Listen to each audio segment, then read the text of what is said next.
इंसान खे का ख़ुशी मिलंदी आहे त इंसान मग़रूर थी वेंदो आहे ऐं ॿियनि खे इन ख़ुशीअ मां तकलीफ़ बि ॾींदो आहे। इहो मोमिन जो किरदारु जनाब मुहम्मद रसूलुल्लाह सल्लल्लाहु अलैहि वसल्लम जिन ॿुधायो, इज़ा असाबतहु सर्रा शकर फ़कान ख़ैरुल लह।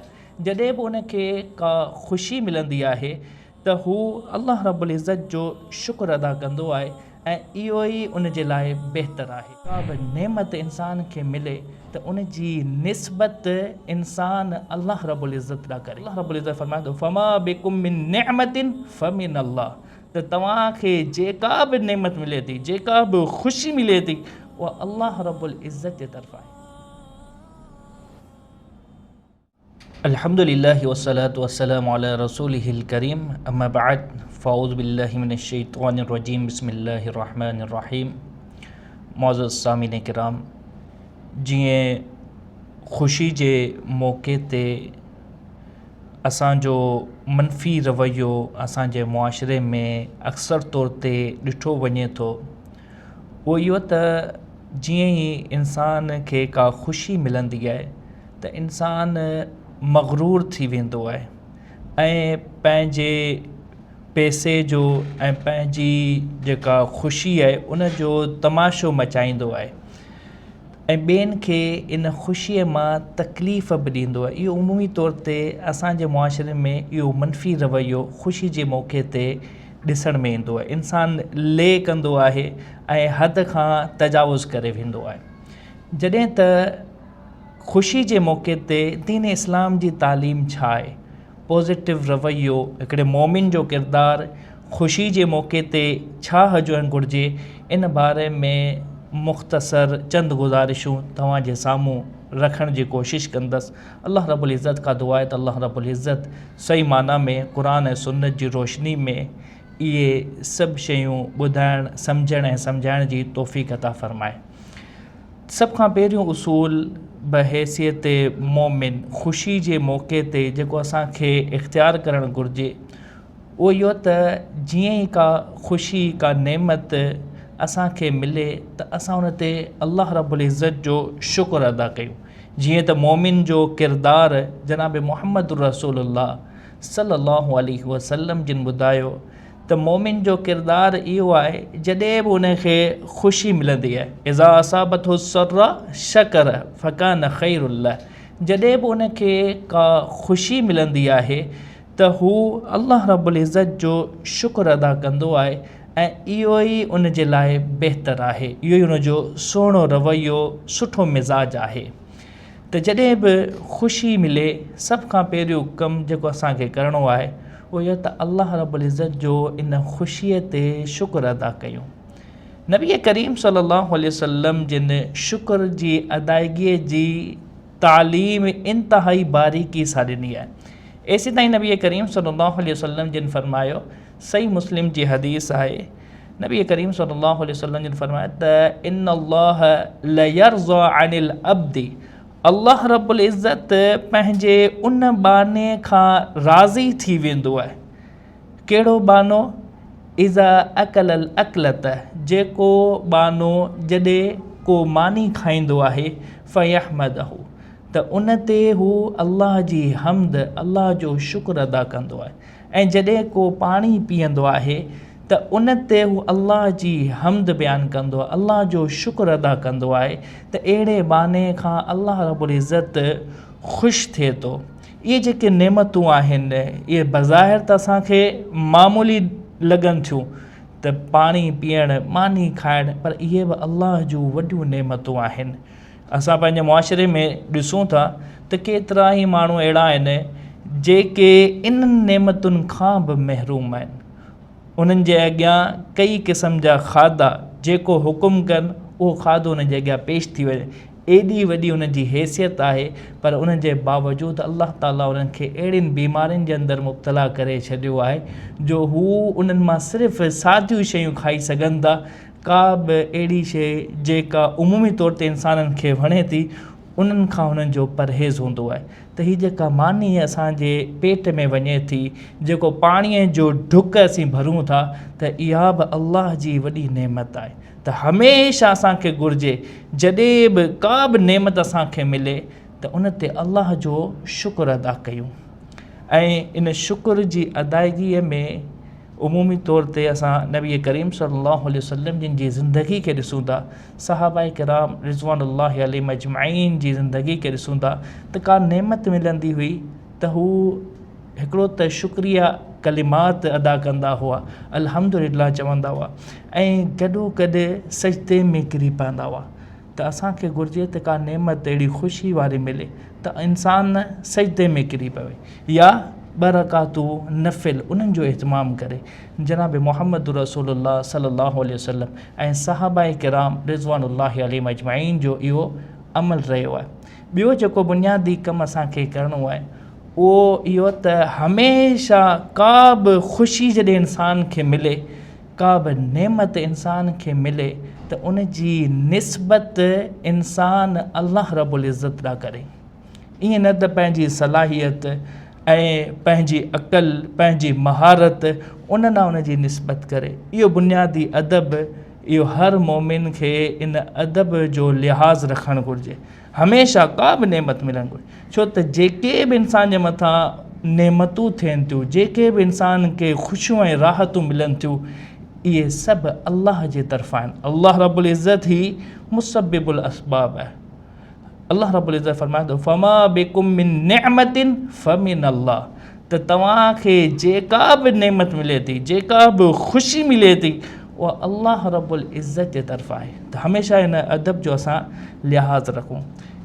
सुलह हुदैबिया जे मौक़े ते नबी करीम सल्लल्लाहु अलैहि वसल्लम जिन फरमायो त राति जो कुझु माण्हू मुसलमान थी विया, मोमिन थी विया, ऐं कुझु माण्हू काफ़िर थी विया। छो? चवनि त राति जेका मींहुं वसियो हो त उन में कुझु माण्हुनि इहो चयो त हीउ मींहुं फला तारे जे करे वसियो हो। त फला तारे जे करे वसियो हो, जिन इहो नज़रियो चयो, जिन इहा ॻाल्हि कई, त उहे काफ़िर थी विया। पर जिन माण्हू ईअं चयो मुतिरना बिफ़ज़लिल्लाहि व बिरहमतिही, त राति जेका मींहुं वसियो हो इहो अल्लाह जी रहमत, अल्लाह जे फज़ल सां वसियो हो, त इहे माण्हू मोमिन थी विया। त ॿुधाइण जो मक़सदु इहो त जेका बि नेमत इंसान खे मिले थी, जेका बि ख़ुशी मिले थी, उन जी निस्बत इंसान अल्लाह रब्बुल इज़्ज़त ॾांहुं करे। इहो ई मोमिन जो अदब आहे, इहो ई मोमिन जो जेको आहे बुनियादी किरदारु आहे। जेके काफ़िर आहिनि, जेके फ़ासिक़ फ़ाजिर इंसान आहिनि, सरकश क़िस्म जा माण्हू आहिनि, उन्हनि जो इहो रवैयो, उन्हनि जो इहो किरदारु, उन्हनि मुनाफ़िक़नि जो इहो रवैयो हूंदो आहे त उन्हनि ते का नेमत थींदी आहे त बजाए इन ते त उन नेमत जी निस्बत अल्लाह ॾांहुं कनि, हू चवंदा आहिनि त इहा नेमत, इहा मुंहिंजी महारत जे करे मिली आहे, मुंहिंजे इल्म जे बलबूते ते मिली आहे, मुंहिंजी अक़ल, जेको मुंहिंजो तजुर्बो हो, इन ते इहा मूंखे नेमत मिली आहे। जीअं अल्लाह रब्बुल इज़्ज़त क़ुरान मजीद में सूरह क़सस में हिकिड़ी तारीख़ी मिसाल ॾिनी आहे। उहा तारीख़ी मिसाल क़ारून जी ॾिनी आहे। क़ारून जेको पाण सैयदना मूसा अलैहिस्सलाम जी पंहिंजी क़ौम मां हो, बनी इसराइल मां हो। इन माण्हूअ जी अल्लाह रब्बुल इज़्ज़त मिसाल ॾिनी आहे। अल्लाह रब्बुल इज़्ज़त फरमाए तो इन क़ारून कान मिन क़ौम मूसा फबग़ा अलैहिम। क़ारून इहो ख़ुदि मूसा अलैहिस्सलाम जी पंहिंजी क़ौम मां हो। मूसा अलैहिस्सलाम जी जेका दौरे नबूवत आहे, उन में हिकिड़े पासे बनी इसराइली हुआ जेके मूसा अलैहिस्सलाम जी पंहिंजी क़ौम जा हुआ, ऐं ॿिए पासे फ़िरौन ऐं फ़िरौनी हुआ। त ही ख़ुदि बनी इसराइल मां हो, मूसा जी पंहिंजी क़ौम हो। इन क़ारून कान मिन क़ौम मूसा फबग़ा अलैहिम, पर इन छा कयो, इन सरकशी कई।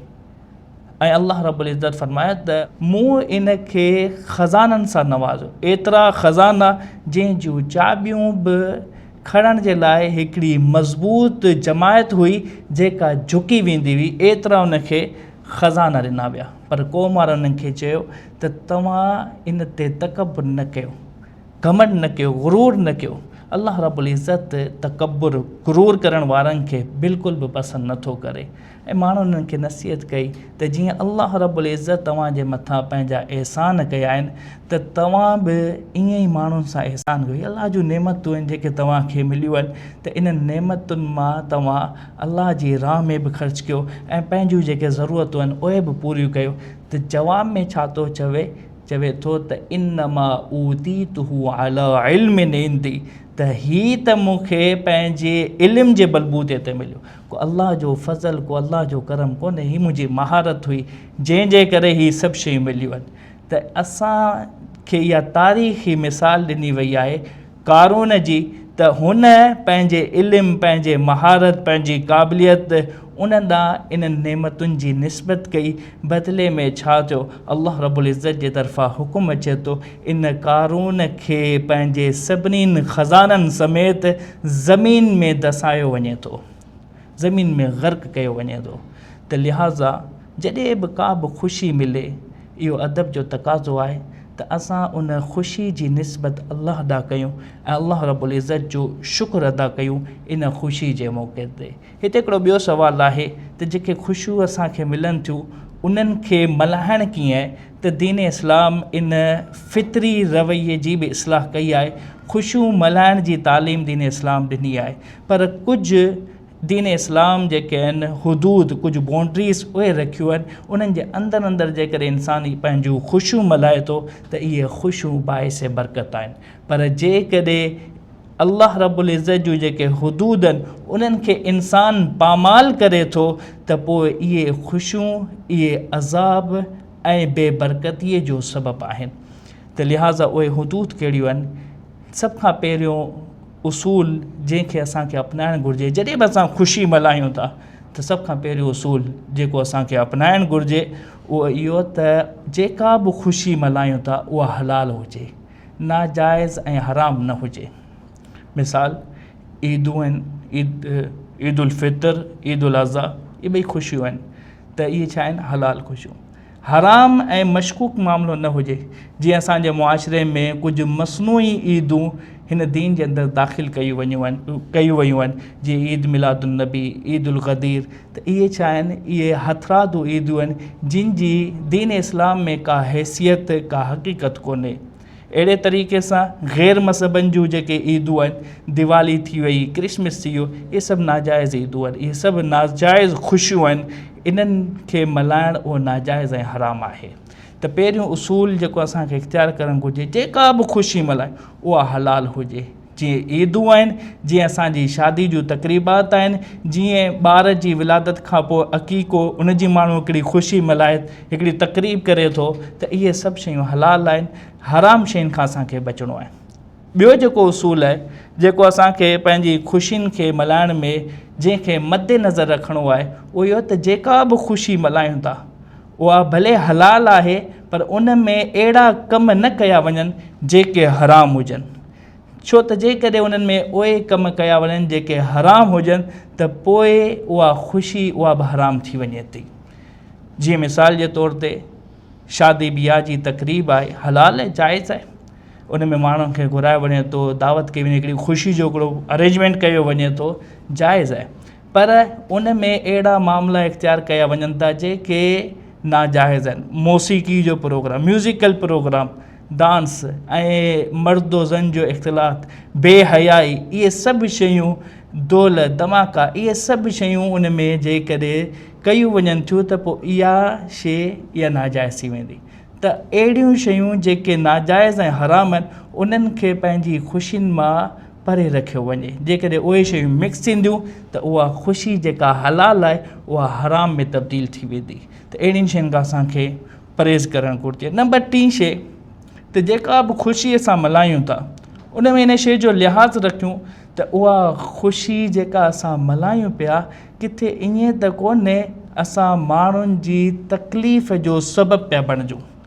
उमूमी तौर ते असां पंहिंजे मुआशिरे में ॾिसंदा आहियूं, कंहिंजी का शादी थींदी आहे, 2-3 ॾींहं मुसलसल इको साउंड, हिकिड़ो त गाना जेके अॻे ई हराम, नाजाइज़ कमु, अल्लाह जी अज़ाब खे दावत ॾियण वारो मामिलो, मथां माण्हुनि खे तकलीफ़, न माण्हुनि जी निंडुनि जो ख़्यालु, न माण्हुनि जे सुकून जो ख़्यालु, त इहा छा आहे माण्हुनि खे तकलीफ़। शादी विहांउ जो मामिलो आहे, हवाई फायरिंग, फटाका, धमाका, त इहे छा आहिनि, इहे माण्हुनि जी तकलीफ़ जो सबबु। पाड़े वारा परेशान, मुआशिरे में फ़साद ऐं बिगाड़। ठीकु आहे, ख़ुशी आहे, पर ख़ुशी ईअं न मल्हाई वञे जो माण्हुनि खे तकलीफ़ थिए। इन्हनि शयुनि जो लिहाज़ रखणु घुरिजे। इहा तालीम दीन इस्लाम ॾिए थो। नबी करीम सल्लल्लाहु अलैहि वसल्लम जिन फरमाया त मुसलमान त उहो आहे जंहिंजे हथनि खां, जंहिंजी ज़बान खां उन जा पाड़े वारा ॿिया मुसलमान उहे महफ़ूज़ हुजनि, उहे मुसलमान। त इन्हनि शयुनि जो ख़्यालु रखणु घुरिजे। चौथी ऐं आख़िरी शइ जंहिंजो असांखे पंहिंजी ख़ुशी मल्हाइण जे अंदरि ख़्यालु रखिणो आहे, उहा इहा त पंहिंजी ख़ुशी जे अंदरि बे इंतिहा फ़ुज़ूल ख़र्ची उहा न हुजणु घुरिजे। उम्मी तौर ते असां पंहिंजे मुआशिरे में ॾिसंदा आहियूं, माण्हुनि जी पोच कोन हूंदी आहे, शादी विहांउ जो मामिलो हूंदो आहे, हू हद खां वधीक उन में ख़र्चा कंदा आहिनि ऐं नतीजो इहो निकिरंदो आहे त हू कर्ज़ जे अंदरि ॿुॾी वेंदा आहिनि। बे इंतिहा ख़र्च, फ़ुज़ूल ख़र्ची, हालांकि उनजी ज़रूरत कोन हूंदी आहे, उन जे बावजूदि बे इंतिहा फ़ुज़ूल ख़र्ची कंदा आहिनि। त इन शइ खां दीन इस्लाम मना फ़रमायो। ऐं इन जे पोयां वजह छा हूंदी आहे, तकबुर, गुरूर, वॾाई। त असांजी शादी आहे, असांजी ख़ुशी आहे, माण्हुनि खे, चारि माण्हुनि खे ॿुधायूं, पाड़े में वॾो हंगामो कयूं त फलाणे जी अॼु दावत आहे। त इन में छा थींदो आहे, बे इंतिहा फ़ुज़ूल ख़र्ची थींदी आहे। जॾहिं बे इंतिहा फ़ुज़ूल ख़र्ची थींदी आहे त माण्हू कर्ज़ जे अंदरि बि मुब्तला थींदो आहे। ऐं उहा जेका ख़ुशी असां मल्हायूं पिया, माण्हू जेके उन ख़ुशी में शरीक थींदा, उहे दिली तौर ते शरीक कोन थींदा। अंदरि दिलि में बुग़्ज़ हूंदो, नफ़रत हूंदी, ऐं मुआशिरे जे अंदरि बेचैनी, इफ़्तिराक, इहे सभु शयूं पैदा थींदियूं। दिली मोहबत ऐं लॻाव उहो ख़तमु थी वेंदो। त पंहिंजियुनि ख़ुशियुनि में इन्हनि शयुनि जो लिहाज़ रखूं। जॾहिं असां इन्हनि शयुनि जो लिहाज़ रखंदासीं त पोइ अल्लाह जे तरफ़ां बरकतूं नाज़िल थींदियूं, मामलात आसान थी वेंदा, बिगड़ियल शयूं उहे ठही वेंदियूं ऐं अल्लाह रब्बुल इज़्ज़त जे तरफ़ां बरकतूं नाज़िल थींदियूं। अल्लाह रब्बुल इज़्ज़त असां सभिनीनि खे पंहिंजूं ख़ुशियूं क़ुरान ऐं सुन्नत जी रोशनी, शरीयत जे मुताबिक़ मल्हाइण जी तौफ़ीक़ अता फ़रमाए। व आख़िरु दाअवाना अनिल हम्दुलिल्लाहि रब्बिल आलमीन।